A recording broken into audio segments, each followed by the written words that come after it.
Hi everyone, welcome to Curious Minds. Please like and subscribe the video if you watch it and if you like the video. So my today's topic is acid, bases and salt. So guys, you have seen so many things all around us. अब हर चीज़ों को test करना तो possible नहीं है, but फिर भी from the kitchen side of thing outside जो हम लोग कुछ टेस्ट करते हैं तो जो हमें खट्टास होता है, जिसका टेस्ट जो सार इन टेस्ट होता है वो एसिड कहलाता है. जैसे from the kitchen things you will get the tamarind curd और क्या लेमन जूस ऑरेंज, कुछ कुछ फ्रूट्स भी होते हैं जो खट्टा सा होता है, तो वो सब चीज़ों में एसिड प्रेजेंट होता है and that is called acid. तो एसिड कैसे सब्सटेंस हो गया जो कि विच taste sour in taste, the chemical substance which is sour in taste, that is called an acid. और इसका एग्जांपल्स वही हो गए हैं, कर्ड, विनेगर, ऑरेंज जूस, जिसका भी टेस्ट हमें लगता है ना सावर सा, that is due to presence of acid. Coming to the next point. अब एग्जांपल्स क्या हो गए? एग्जाम्पल्स इसके हो गए हमारा लेमन जूस, ये जो लेमोनाइड हम पीते हैं, ऑरेंज जूस, विनेगर, टैमरिंड, आंवला, गूसबेरी जब हम खाते, और अनराइप जो खट्टे वाले मैंगो, खट्टे वाले अंगूर हो जाएंगे, वो सारे एसिड्स के कैटेगरी में आते हैं. अब बहुत सारे एसिड जो हैं वो केमिकल लेबोरेटरी में पाए जाते हैं, और कुछ तो हम मतलब जो चीज़ों में मिलता है ना उसको भी कैटेगराइज. एसिटिक एसिड वो हमारे किचन में मिलता है ना, विनेगर, जिसको हम प्रिजर्व करने के लिए, फूड प्रिजर्व करने के लिए यूज़ करते हैं विनेगर को, तो उसमें एसिटिक एसिड फॉर्म होता है. अब एंट जब भी मरते हैं, वो रेड वाले जो एंट होते हैं उसमें फॉर्मिक एसिड होता है.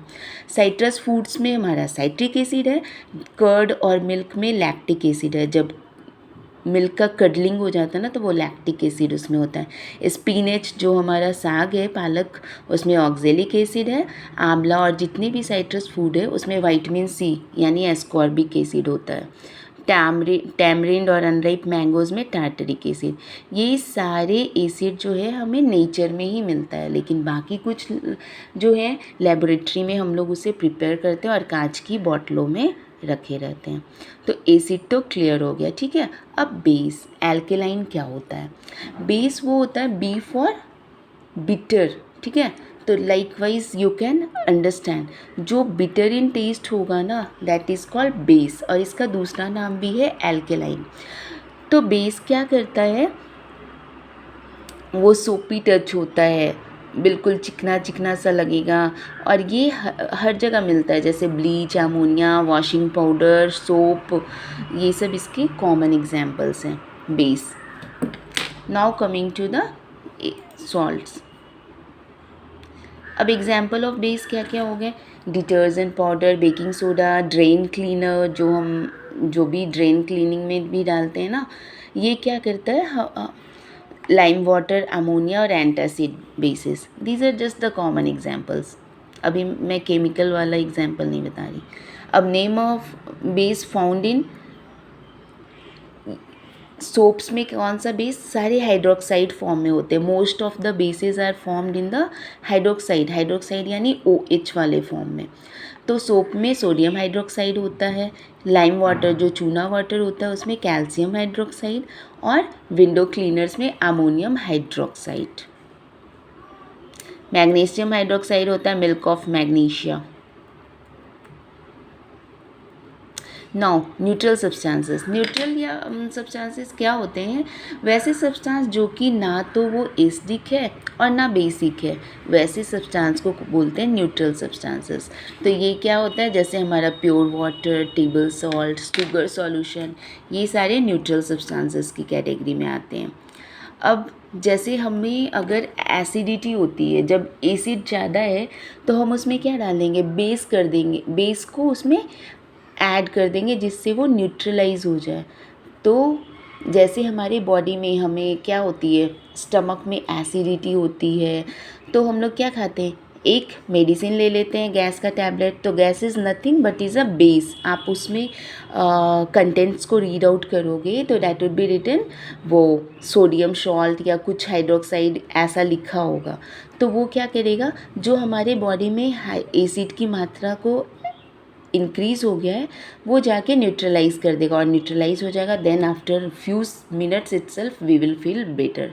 तो ये सारे केमिकल प्रॉपर्टीज़ हैं, कुछ केमिकल चीज़ें हैं हमारे चारों ओर जो कि बहुत ज़रूरी है। एसिड, बेसिस, सॉल्ट्स, ये सब हमारा डेली टू डे लाइफ में मैंने एग्जांपल्स बता दिया। और ह्यूमन बॉडी में जब इंट्रोडक्शन होगा एक गैस टैबलेट का, तो that will be a example of neutralisation reaction.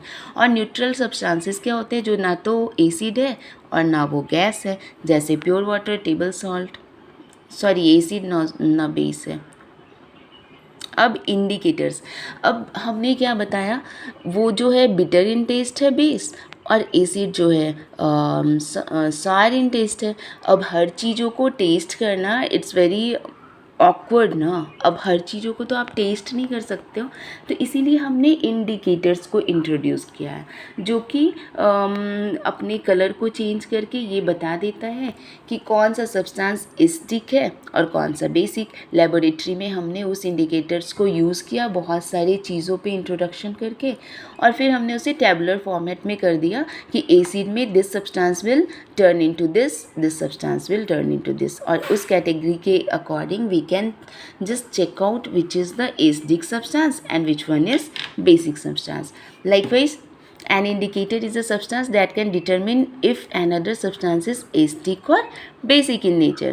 और इंडिकेटर क्या इंडिकेट करता है, कोई भी एसिड है और बेस है तो उसमें वो different type of colour change करेगा, then we will get to know that what is its colour.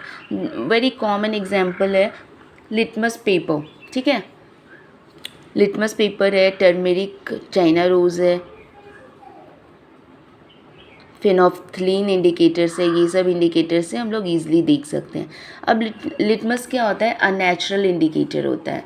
Natural indicator होता है लाइचेंस जो होते हैं, that is purple coloured in distilled water, extracted from, it is extracted from lichens and distilled water में ये होता है purple color. When added to the acidic solution, the turns red, and when added to basic solution, it will turn blue. तो this one you will have to remember this point. ये point क्यों remember करें? See, the method you will remember, base क्या होता है, bitter in taste, और ये litmus paper को blue color में change करेगा। तो ये code word है, B से blue और B से bitter in taste. Likewise you can remember कि base जो है इस तरह से react करता है, और एसिड जो है वो कोई भी लिटमस पेपर को it will turn into red. तो उससे हमें पता चल जाएगा कि अगर रेड में चेंज हो रहा है वो लिटमस पेपर, तो that is an acid, and अगर the colour changes into blue then it is a base. See, litmus paper भी हमें दो तरह की मिलते हैं, एक रेड लिटमस पेपर और एक ब्लू। अब क्या है, लिटमस टैप वाटर में क्या करेगा, क्योंकि टैप वाटर हम लोगों ने पढ़ा है ना कि दैट इज़ न्यूट्रल थिंग होता है, तो वो लिटमस पेपर को कोई चेंज नहीं करेगा। अब डिटर्जेंट सॉल्यूशन, डिटर्जेंट तो होता है बेसिक, तो वो ब्लू में चेंज करेगा, और litmus paper changes into blue. See, हमने एक रेड लिटमस पेपर लिया और एक ब्लू लिटमस पेपर, क्योंकि ये दो फॉर्म्स में कन्वर्ट होता है ना, दो फॉर्म्स में हमारा पाया जाता है। अब जो बेसिक सॉल्यूशन है वो चेंज कर देगा, रेड लिटमस को ब्लू कर देगा। एरेटेड ड्रिंक जो होता है वो हमारा एसिडिक होता है, ठीक है, तो वो ब्लू लिटमस को रेड कर देगा। अब सोप सॉल्यूशन वो बेसिक होता है तो ये ब्लू कलर चेंज करेगा। शैम्पू हमारा एसिडिक होता है तो वो रेड में चेंज करेगा। तो all these are very very common example. Neutral, sugar और सॉल्ट सॉल्यूशन अगर हम लिटमस पेपर पे डालेंगे तो that will have a no change.